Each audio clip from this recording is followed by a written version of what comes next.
ओम शांति। आज 12 जून 2025 के बाबा के अनमोल मधुर महावाक्य सुनेंगे। आज बाबा ने एक बहुत सूक्ष्म बात की तरफ हमारा ध्यान खिंचवाया है। बाबा कहे, बच्चे, देवताओं में कौन सी ताकत है? तो देवताओं में विश्व पर राज्य करने की ताकत है। और ये ताकत कैसे आई देवताओं में? तो बाबा कहे, क्योंकि देवताओं में एक मत होती है, इसलिए वहां उन्हें वजीर आदि रखने की भी आवश्यकता नहीं होती है। एक मत के आधार से ही वो विश्व पर राज्य करते हैं। वही संस्कार बाबा इस समय हम बच्चों में भरते हैं और यही कहते, बच्चे, तुम्हें भी एक मत होकर के रहना है, खीरखंड होकर के रहना है, क्योंकि बाबा आकर तुम बच्चों को इस श्रीमत की शक्ति से एक करते हैं। तो सुनते हैं आज के बाबा के अनमोल मधुर महावाक्य। ओम शांति। मीठे बच्चे, तुम्हें अभी ज्ञान की दृष्टि मिली है, इसलिए तुम्हारा भटकना बंद हुआ। तुम शांति धाम सुख धाम को याद करते हो। आज की मुरली से प्रश्न है, देवताओं में कौन सी ताकत है और वह ताकत किस विशेषता के कारण है? उत्तर, देवताओं में सारे विश्व पर राज्य करने की ताकत है। वह ताकत विशेष एक मत की विशेषता के कारण है।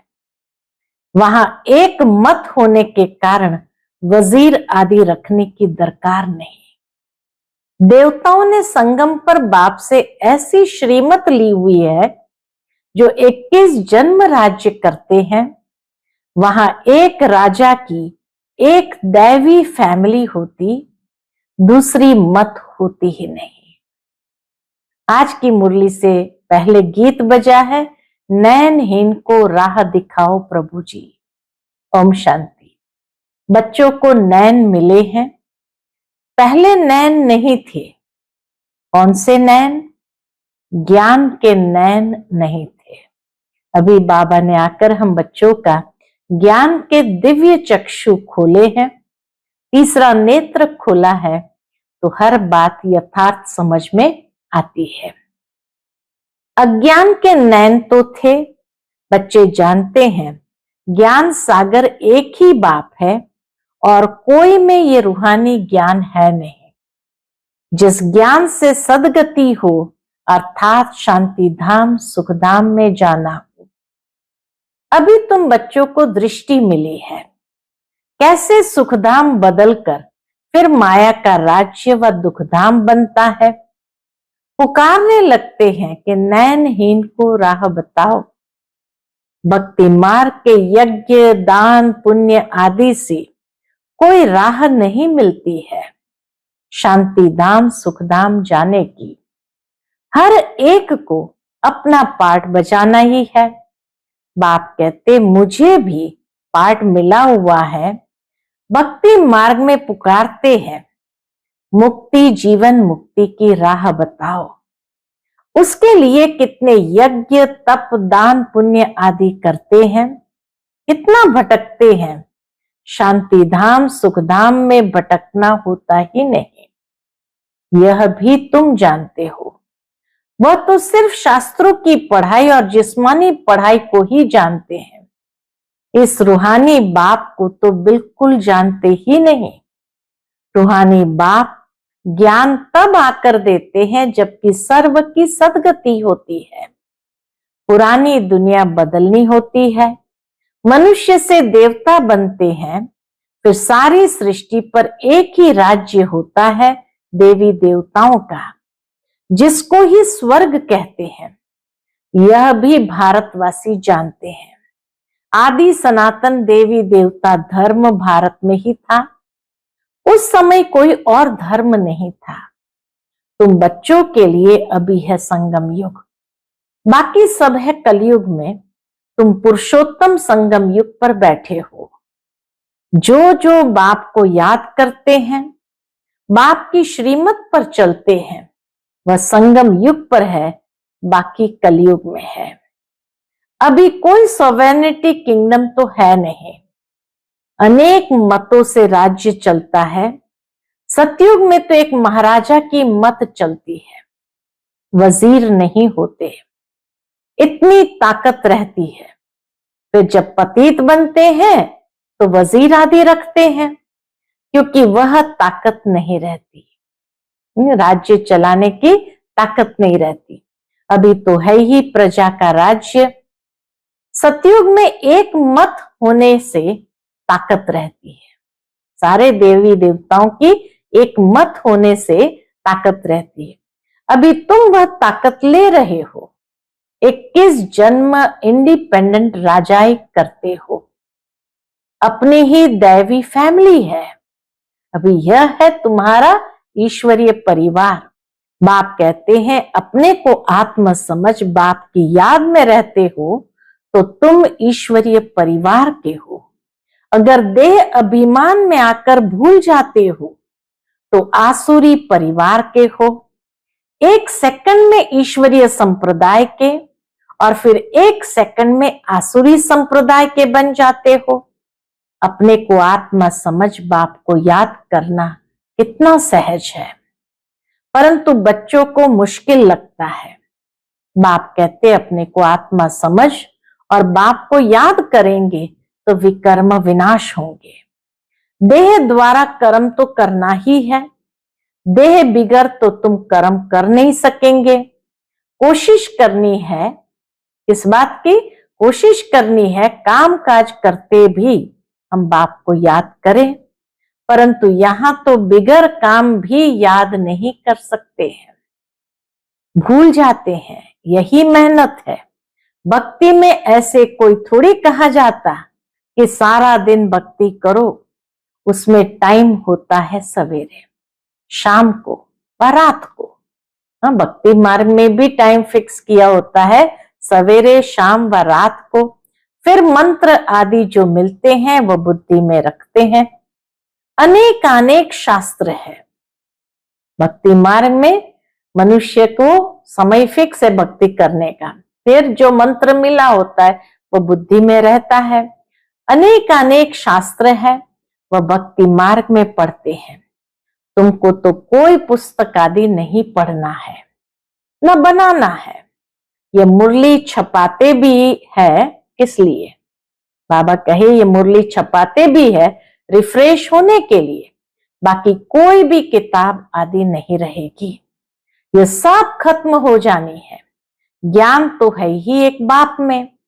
अभी देखो ज्ञान विज्ञान भवन नाम रखा है, जैसे कि वहां योग और ज्ञान सिखाया जाता है।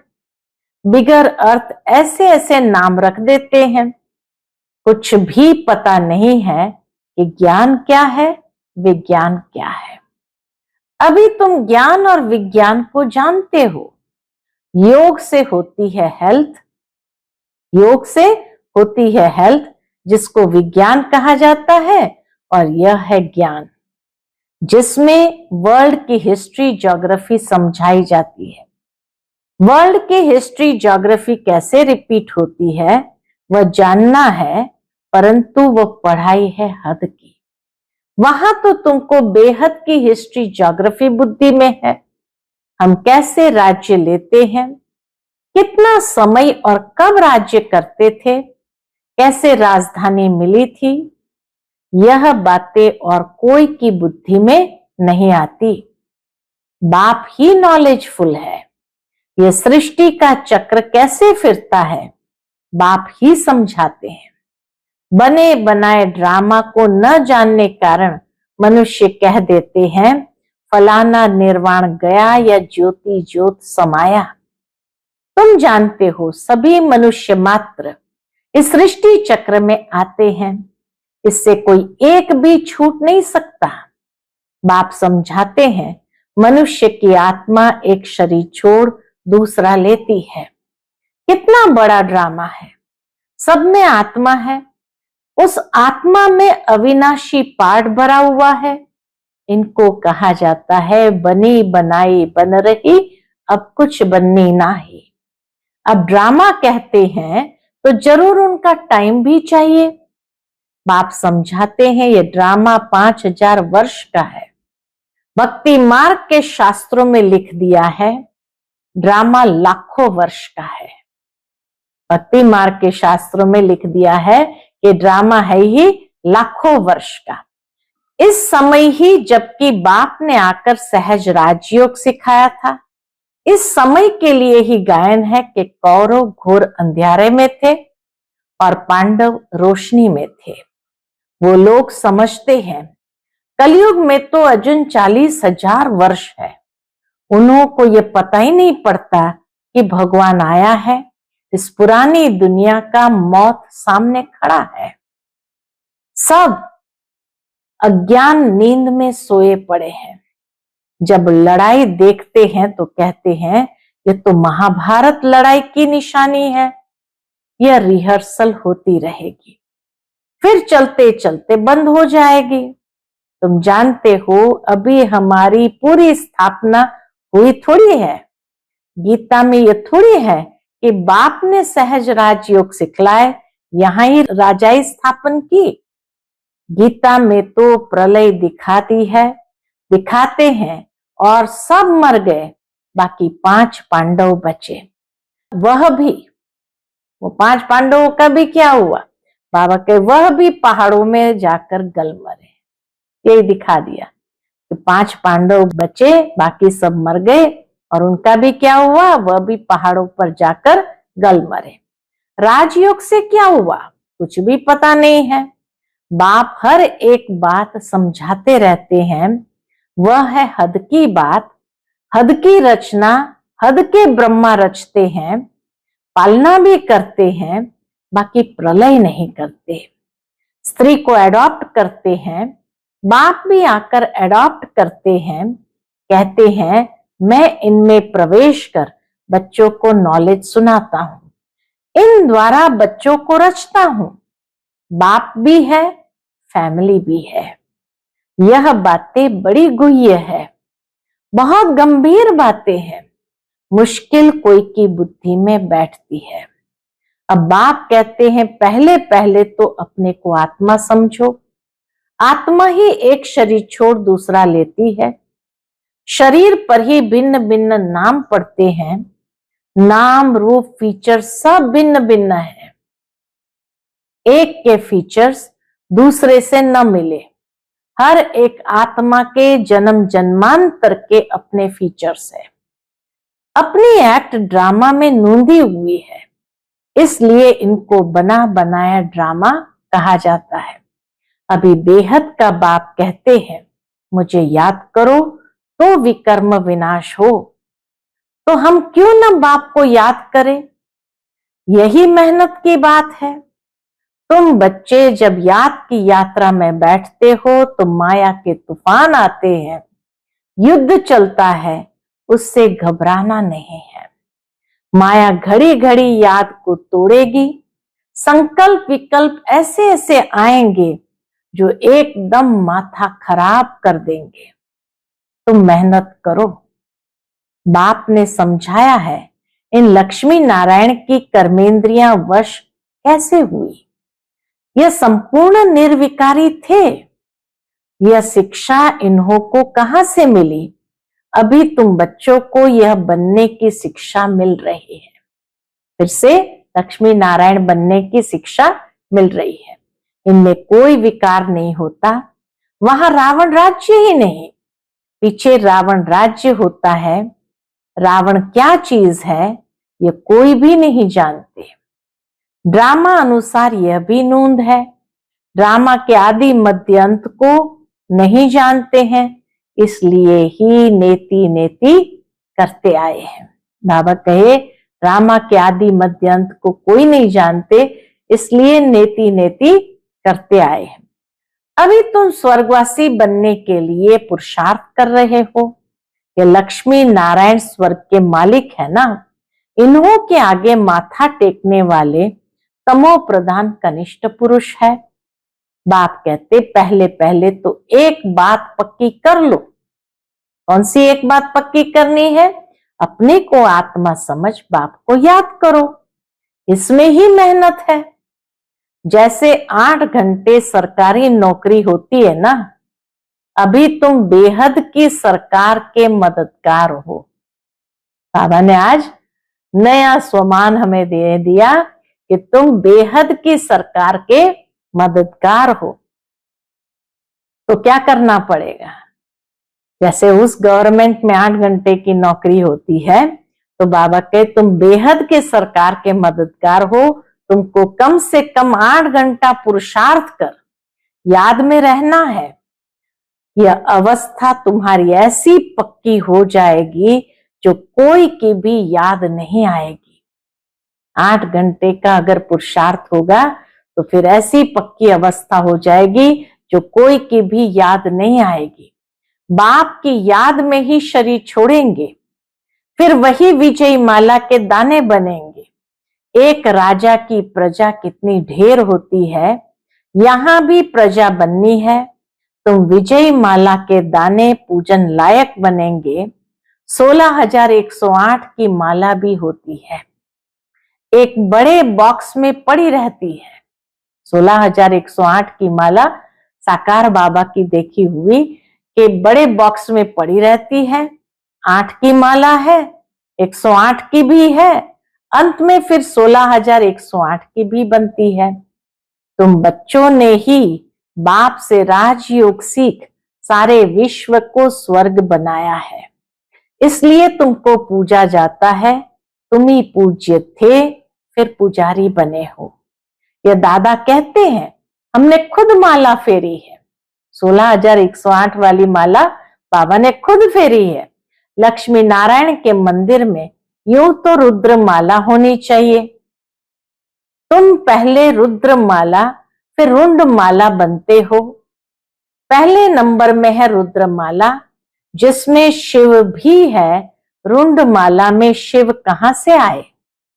वह है विष्णु की माला। इन बातों को भी कोई समझते थोड़ी है। अभी तुम कहते हो हम शिव बाबा के गले का हार जाए बनते हैं। ब्राह्मणों की माला नहीं बन सकती, ब्राह्मणों की माला नहीं बन सकती, ब्राह्मणों की माला होती नहीं। तुम जितना याद में रहते हो, फिर वहां भी नजदीक में ही आकर राज्य करेंगे। इसलिए बाबा घड़ी घड़ी कहते बच्चे याद में रहो, क्योंकि जितना याद में रहेंगे उतना ही स्वर्ग में भी बाबा के नजदीक में रहेंगे। यह पढ़ाई और कोई जगह मिल न सके।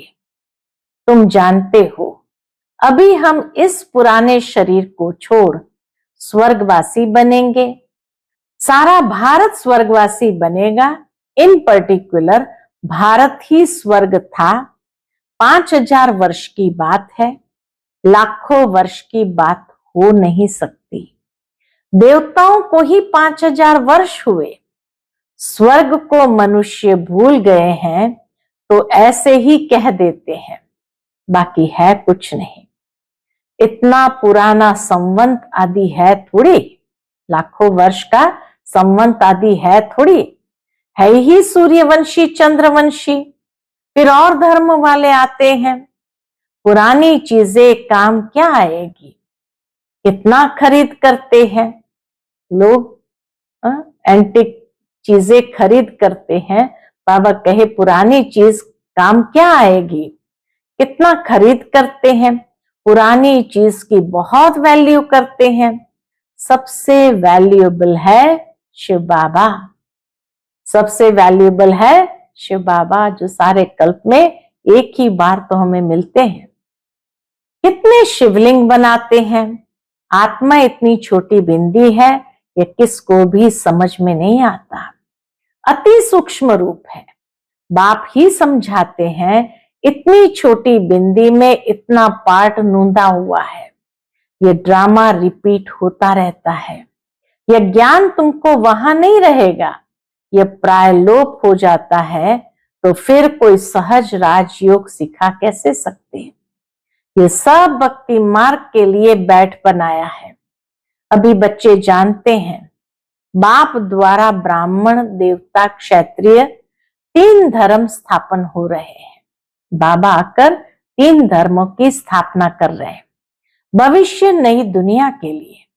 वह पढ़ाई जो तुम पढ़ते हो वह है इस जन्म के लिए। इनकी प्रारब्ध तुमको नई दुनिया में मिलती है। इनकी प्रारब्ध, यह पढ़ाई की प्रारब्ध हमको नई दुनिया में मिलनी है। यह पढ़ाई होती है संगम युग पर। यह है पुरुषोत्तम संगम युग। मनुष्य से देवता तो जरूर संगम पर बने होंगे। बाप बच्चों को सब राज समझाते हैं। यह भी बाबा जानते हैं तुम सारा दिन इस याद में रह नहीं सकेंगे, इम्पॉसिबल है। इसलिए चार्ट रखो, देखो हम कहां तक याद में रह सकते हैं। देह का अभिमान होगा तो याद कैसे रह सकेगी। पापों का बोझा सिर पर बहुत है, इसलिए बाबा कहते हैं याद में रहो। त्रिमूर्ति का चित्र पॉकेट में डाल दो, परंतु तुम घड़ी घड़ी भूल जाते हो।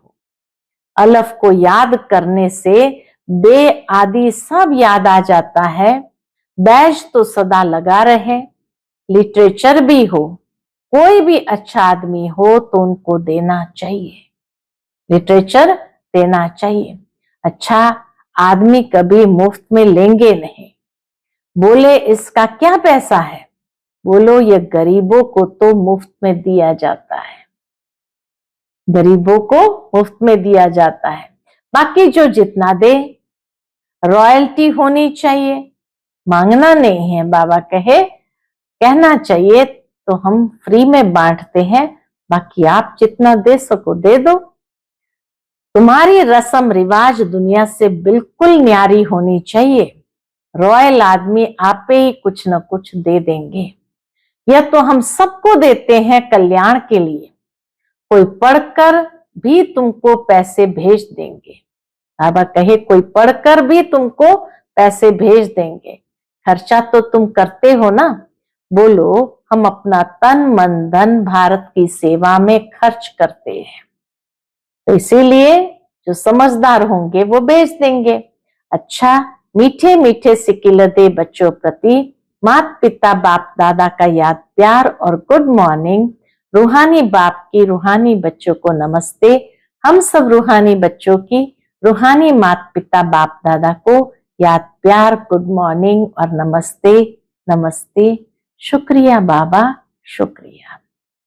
आज की मुरली से धारणा के लिए मुख्य सार है। पहली पॉइंट, इस बेहद की सरकार को मदद करने के लिए कम से कम 8 घंटा याद में रहने का पुरुषार्थ करना है।